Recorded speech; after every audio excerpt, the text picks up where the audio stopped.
The moment Luffy achieved Gear 5, the world stopped seeing a rubber boy and started seeing a legend. The drums of his heartbeat are now signaling the return of a name feared by the world's rulers for 8 centuries, Joyboy. But who was the man behind the name, and why does a pirate from the distant past hold the only map to the One Piece? Joyboy is an 800-year-old ghost. His existence is the only thread left connecting the present world to a century of history that has been systematically deleted. That gap is the Void Century, a 100-year blackout, where the ancestors of the current world government erased every record of their rise to power. To ensure this history stayed buried, they destroyed every book and executed every scholar. Only the poneglyphs survived, massive, indestructible stone blocks inscribed with a language no one was supposed to read. While most records are stone, a few witnesses are still breathing.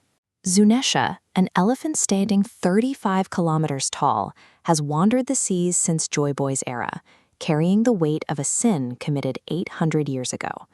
One poneglyph on Fishman Island reveals a more personal side of the legend, a massive apology letter.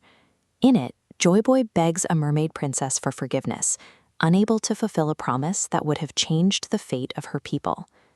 These artifacts describe a leader who wasn't a perfect god, but a man who failed his mission and left behind a trail of regrets, waiting for someone to finish what he started. That mission ended in a global war. On one side stood Joyboy, on the other an alliance of 20 nations, led by a figure the world now knows as Emu. This wasn't a battle of ships and swords. Both sides deployed ancient weapons, tools of mass destruction. By the war's end, global sea levels rose 200 meters. Continents vanished, leaving only the highest mountain peaks above the surface. The islands of the One Piece world are just the tips of those ancient mountains.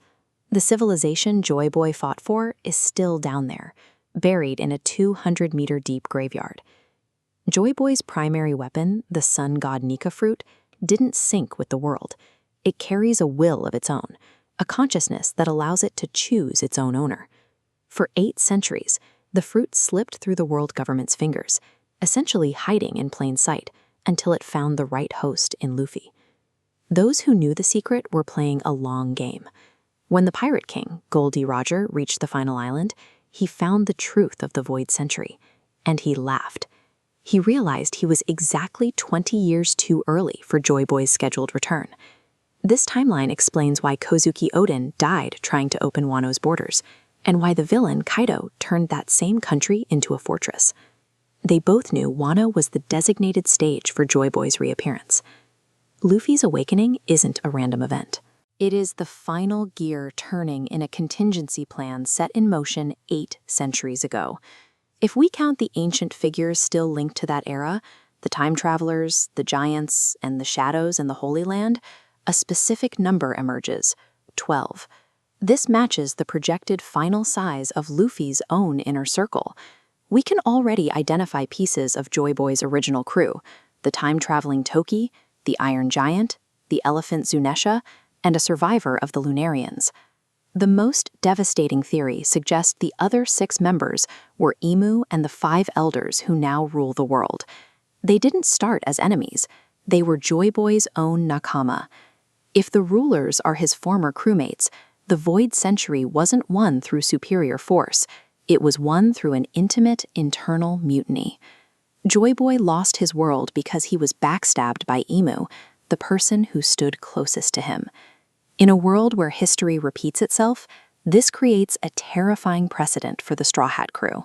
This cycle of betrayal turns our attention to Roronoa Zoram. Before he was a Straw Hat, he made his living as a pirate hunter, a man who hunted the very thing he has now helped Luffy become. If Zoro's loyalty mirrors the ancient mutiny, he may not be waiting for Luffy to succeed out of friendship. He may be waiting for Luffy to become the Pirate King, just to claim the highest bounty in human history. To fulfill the destiny Joyboy started, Luffy will have to do more than just defeat Emu. He will have to survive the same knife in the dark that ended the first Pirate King.